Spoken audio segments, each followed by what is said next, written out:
La Oumma de YouTube, que la paix soit sur vous. Lorsqu'une personne se convertit à l'islam, cela procure généralement beaucoup de plaisir et de bonheur aux musulmans. On est toujours content d'apprendre qu'une personne s'est convertie à l'islam. Pourtant, pour le converti, c'est le début d'un cheminement qui n'est pas toujours facile. Il peut avoir des problèmes avec sa famille ou alors il va devoir faire face à la divergence des musulmans. Dans cette vidéo, j'aimerais proposer 5 conseils à mes frères et sœurs convertis.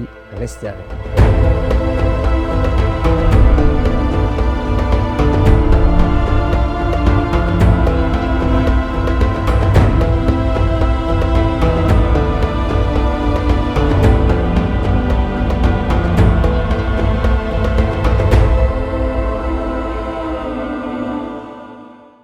Le premier conseil que j'aimerais donner à mes frères et sœurs convertis, c'est de trouver un mentor. Alors, un mentor, ce n'est pas un gourou. Il faut bien faire la différence. Un gourou, en fait, il va vouloir vous imposer sa manière de penser, sa manière de vivre l'islam, alors qu'un mentor, c'est quelqu'un qui va vous accompagner dans votre cheminement spirituel et qui va respecter votre personnalité, qui va respecter aussi vos particularités, vos difficultés dans la vie. Et il va se proposer de vous accompagner et il va respecter un processus progressif. Comment choisir ce mentor ? Eh bien, c'est très simple. Dans la communauté musulmane, il y a des gens qui sont des références, qui sont des piliers. Ça peut être au niveau local. Une personne qui est imam depuis 20 ans dans une mosquée, qui a apprécié des gens. Alors, vous trouverez toujours des gens pour critiquer de telles personnes. Rappelez-vous que le prophète Mohammed sallallahu alayhi wa sallam a été victime de propagande mensongère. On l'a traité de sorcier, on l'a traité de devin, on l'a traité de fou. Mais malgré tout, toute personne qui cherchait à évaluer la personnalité du prophète de manière objective voyait en la personnalité prophétique une personne extraordinaire, de par sa miséricorde, son comportement, sa sagesse. Donc vous aussi faites la même chose. Quand vous allez chercher un mentor, essayez de voir la personne qui est aimée des gens, qui est respectée, qui est sage, qui est connue pour son travail, pour sa fiabilité. Et pour avoir beaucoup voyagé dans le monde francophone, je peux vous dire qu'il n'y a pas une contrée où vous n'allez pas trouver un musulman fiable, un musulman avec du recul, un musulman avec de l'expérience. Et donc je vous invite à aller vers ces gens-là pour vous faire accompagner dans votre cheminement spirituel. Je me rappelle un jour avoir discuté avec une personne qui était venue me voir et qui m'a dit en fait, je me suis converti, mais j'ai un problème parce qu'on m'a dit que toutes les mosquées, en fait, les imams qui sont dedans, ce sont des imams républicains vendus, etc. Et je lui ai dit, mais comment tu as eu cette information? Il m'a dit, en fait, c'est en discutant sur un forum. Et je lui ai dit, mais qui t'a dit ça? Il m'a dit, c'est une personne qui avait un pseudo. Vous imaginez, en fait, que si vous prenez cette approche-là et que vous allez chercher les informations sur un forum auprès d'une personne dont on ne connaît pas l'identité, ça vous met vraiment en danger.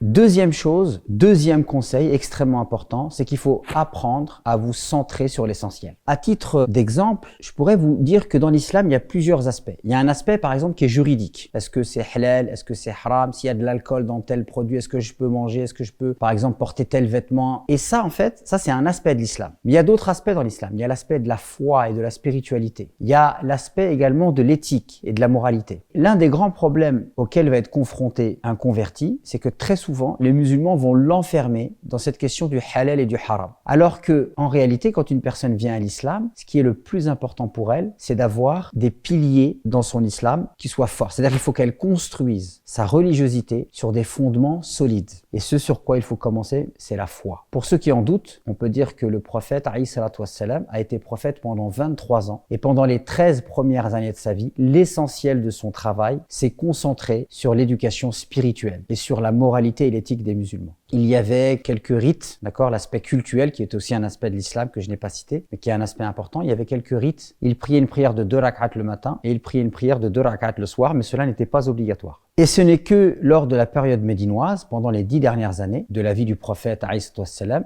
qu'il va y avoir des règles, il va y avoir des interdits, l'interdiction de l'alcool, l'interdiction du porc, l'obligation des 5 prières, l'obligation du jeûne du mois de Ramadan. C'est bien la preuve que le prophète, alayhi wassalam, a respecté un processus qui est extrêmement important. Donc le converti aussi doit apprendre à se concentrer sur l'essentiel. Et je donne un conseil aussi, si vous avez des amis qui sont convertis, je vous invite à respecter cet état de fait. Ne commencez pas à polluer le converti avec des choses auxquelles il devra bien sûr être confronté plus tard, mais laissez-lui le temps de se construire en tant que croyant. Laissez-lui le temps, par exemple, de construire une relation avec Allah subhanahu wa ta'ala basée sur l'amour. Laissez-lui le temps d'expérimenter le dhikr. Laissez-lui le temps de goûter à une prière dans laquelle il y a du khushu', de la concentration concentration, de la dévotion, de l'humilité. Il serait intéressant de permettre aux convertis de comprendre que la religion musulmane repose sur des principes sur lesquels tous les musulmans se retrouvent. L'amour d'Allah, l'amour du prophète. Et pour aimer Allah et pour aimer le prophète, il faut les connaître. Donc il faut connaître la vie du prophète, les valeurs et la moralité du prophète.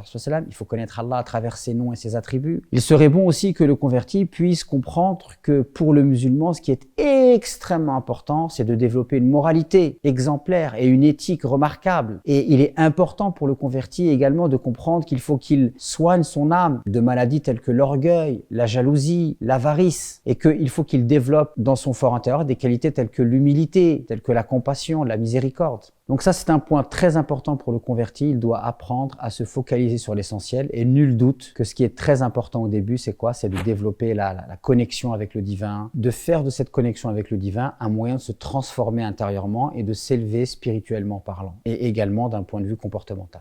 Le troisième conseil que j'aimerais donner aux convertis, c'est de ne pas renier sa culture. Je vais vous donner un exemple. Lorsque des gens se convertissent, ils pensent qu'il est obligatoire pour eux de changer de prénom, ce qui est faux. Le seul cas où il est obligatoire de changer de prénom, c'est si le prénom comporte une signification qui est contraire aux valeurs de l'islam. Mais si une personne n'a pas un prénom qui est contraire aux valeurs de l'islam, elle n'est pas obligée de changer son prénom. Imaginez un peu le choc. Un jeune se convertit, on lui fait changer de prénom, il retourne chez ses parents, il lui dit non, en fait, je m'appelle plus Stéphane, je m'appelle Brahim. Pour les parents, c'est extrêmement choquant. Et en plus, cette manière de faire, quelque part, incite le converti à essayer d'être en opposition totale avec sa culture. Non, vous pouvez être par exemple de culture française ou de culture belge par exemple, et être tout à fait un bon musulman. Je me rappelle d'une sœur convertie qui m'a dit qu'elle était partie dans une mosquée et les dames lui ont dit « mais tu es convertie ?» et elle leur a dit « oui, je suis convertie à l'islam ». Et ils lui ont dit « est-ce que tu sais cuisiner un couscous ?» Elle a dit non. Et les femmes lui ont dit « mais comment tu fais le vendredi alors ?» Et donc vous voyez ici par exemple, ça c'est de la gastronomie, c'est culturel, ça n'a rien à voir avec la religion. Donc c'est important que le converti puisse faire la distinction entre ce qui relève du culturel et ce qui relève du religieux. Ce qui est religieux, là il y a des changements à faire en termes de croyances par exemple, en termes de culte, en termes d'éthique. Mais par contre en termes de gastronomie ou en termes même de langue, tout ce qui relève du culturel, tant que ce n'est pas contraire à l'islam, le converti n'est pas obligé de changer sa manière de faire. Le cinquième conseil que j'aimerais donner, qui est quelque part en relation un petit peu avec le conseil numéro 2, se concentrer sur l'essentiel, c'est un conseil extrêmement important et c'est pour ça que je vais insister. C'est que si vous voulez évoluer dans votre islam, alors il faut apprendre à appréhender l'islam à travers ses valeurs et à travers ses finalités. Parce que ça, c'est un grand problème. Si vous prenez cette religion et vous n'avez pas pleinement conscience des valeurs de cette religion, que sont la miséricorde, la justice, la bienfaisance, rappelons tout de même que ces valeurs, le musulman souhaite les partager avec tout le monde. On peut ajouter aussi la valeur de la paix, savoir que le musulman, en fait, c'est quelqu'un qui cherche à propager la paix autour de lui. Également, les finalités, on peut voir la préservation de la vie, la préservation de la santé, et comprendre finalement que la religion musulmane est une religion de bon sens. Si vous n'arrivez pas à appréhender cela, alors sachez que quand vous êtes converti, il est très facile de vous amener dans une approche de l'islam qui soit extrêmement réductrice, voire obscure. Développez votre culture de l'islam, comprendre l'islam dans sa globalité à travers ses principes, ses valeurs, ses finalités.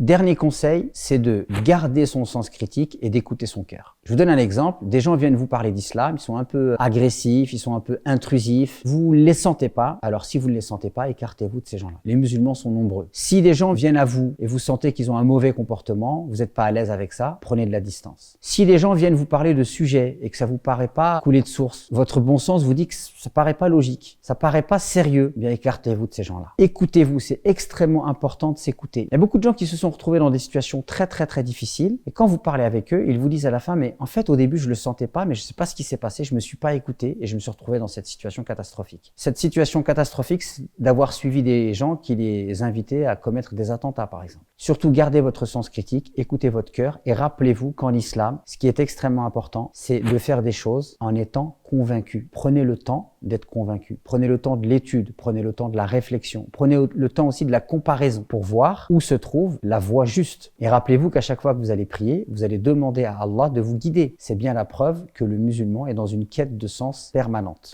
J'espère que ces conseils vous seront profitables. N'hésitez surtout pas à partager cette vidéo avec ceux qui en auront besoin. Dites-moi si vous aussi vous avez connu cette expérience de la conversion à l'islam, et bien comment vous avez cheminé et comment vous avez trouvé la voie du juste milieu. Dites-moi ça en commentaire, je le lirai avec beaucoup d'attention. Je vous invite à liker la vidéo si vous la trouvez profitable, à vous abonner à cette chaîne et à activer la petite cloche. Et je vous dis à très vite pour d'autres vidéos.